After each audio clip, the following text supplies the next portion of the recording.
ধন থাকিলে বাজারে গিয়ে ইচ্ছা মতো সোনা দানা মণি মুক্তা সবই অর্জন করা যায়। আর এই যে মানিক মা, এই মা বলটাই যে আমার কাছে কত ভালো লাগে।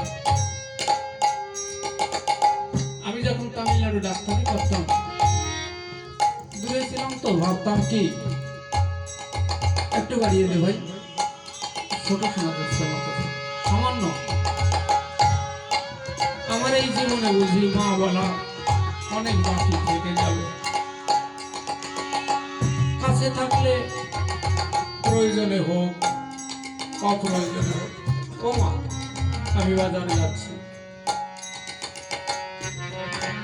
এই যে মা, মমতাময়ী মা, বাবা, এই অমূল্য সম্পদ, অমূল্য ধন কোনো কিছুর বিনিময়ে অর্জন করা যায় না। তাই বলেছে মণিকাঞ্চ মুক্তমণি